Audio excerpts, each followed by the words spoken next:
Crypto has been around for pretty much, let's say, a decade now, and you can't say it's experienced a lot. Or you can't say crypto has experienced it all, but actually, no.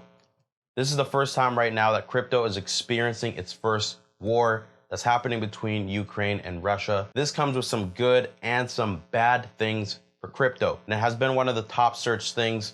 So I'm going to give you pros and cons for crypto during war.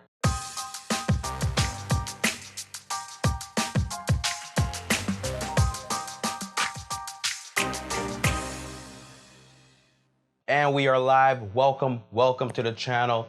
It is me, your host, John, at Real John Doe is where you can follow me. Thumbs up this video, just like that, quickly, to continue showing your support to the channel. And we got you covered. More and more crypto content right here. And after you hit that like, make sure you also hit up the channel and hit that subscribe button if you're not subscribed. We're just about there, 30,000 subscribers on the way. For my personal Twitter, just search at Real John Doe. Hit the follow there as well for more crypto content. And let's keep going with the video. All right, so what I'm gonna do is I'm going to list my 5 pros and then explain them, and also my 5 cons, and then wrap up the video. Now I'm gonna give you the good things first. The pros, number 1 I have is utility. So with the war happening, that brings more utility for crypto. And there are different types of utility actually that can be for crypto, such as using crypto as a currency or as an asset. In terms of currency, it lets you send payments cross borders with no middleman, so you don't have to worry about anything interfering with your transaction from the result of the war. And using crypto as an asset during times like this, it kind of protects you in any type of bank system. If you were moving to a different country to move further away from whatever political unrest is happening, then you could easily move your assets over to that new country simply using crypto in a matter of minutes. Number 2 on my list is safe haven. For safe haven, in the past, gold was the safe haven for majority of things, but now we're moving to this new digital age, and people are looking at Bitcoin and other cryptocurrencies. And Bitcoin is being named that digital gold for its scarcity, its durability, how secure it is, how portable it is. And with a fixed amount of 21 million Bitcoin, as time goes on and people like to hold on to their Bitcoin, Bitcoin becomes that safe haven, keeping you away from risk that is happening throughout the world. This one here, number 3, is gonna need some charts, and that is volatility. Now, this volatility, this mostly benefits crypto traders. So if you are a trader and during times of war and unrest, things do get volatile. And when things are volatile, depending on what kind of trader you are, this can be a very good thing because you can ride the price action in both directions and accumulate more Bitcoin as price continues to move sideways.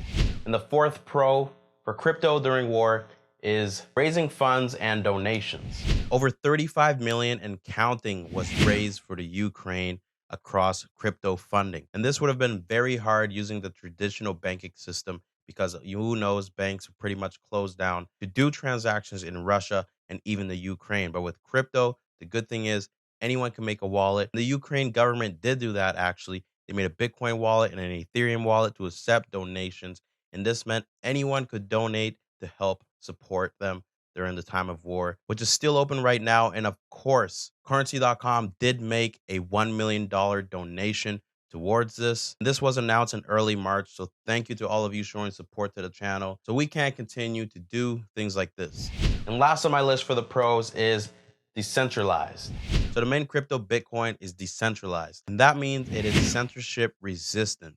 Not even only censorship, but also anything happening throughout countries, making rules and regulations or blocking bank accounts during times of war. Well, with a Bitcoin wallet, you still have access to your wallet at all times. You can still use that for transactions or even hold those assets. And it is all visible right here on the Block Explorer. You can have a look at the latest transactions and even view your wallet. Pretty much a decentralized bank. Okay, so you got my 5 pros. Now it's time for my 5 cons, the bad things for crypto during war. The first one we have correlation to the stock markets. So correlation with the stock markets, I did notice lately Bitcoin has been moving mostly with the NASDAQ. So as you can see here, look at the NASDAQ. NASDAQ is down this year and in this sideways range. And that's the same thing that's been happening for Bitcoin is it is down this year and moving in this sideways range. So So both right now are correlated, and that's because there is a lot of uncertainty, and it is the same investors typically buying into stocks that are also buying into things like Bitcoin and looking for other crypto assets. Number two, now we have emotionally driven price action. In times like this, emotions play a big role in the way prices are moving, and fundamentals kind of play a smaller role. So before, typically during normal market conditions, fundamentals outweigh the emotions. But right now, it seems like the emotions are outweighing the fundamentals, which is why the price gets more volatile because of this guy. Realistically, right now, he could come out with some good news or bad news, and that will drive the market either up or down because it will be driven by all of the emotions of buyers and sellers waiting on that next move. And the third con, I don't know if it's really good or bad. Let me know what you think in the comments below. And that is, you can't track who's using what and even maybe what they're using it for. Number four, we got rules and regulations.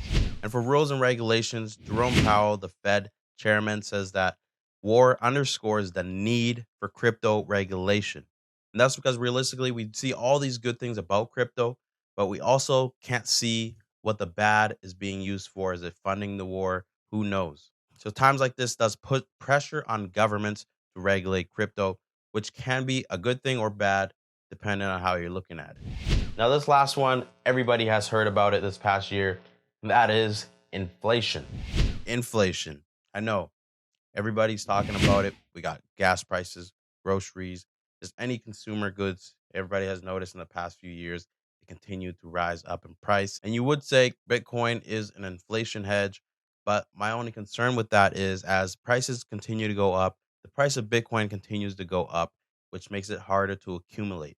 That's the only downside I see. But overall, I rather put this kind of move this into a pro for Bitcoin, actually. If you do manage to hold some Bitcoin, as inflation increases, the value of your Bitcoin increases as well. So there you go. Those are my 5 pros and cons for crypto during war. Let me know what you think in the comments below. If you have anything to add, I'll check it, and I'll check you back again in the next video. It's John here with Currency.com. I'm out. For more trading videos just like this, please subscribe to our channel.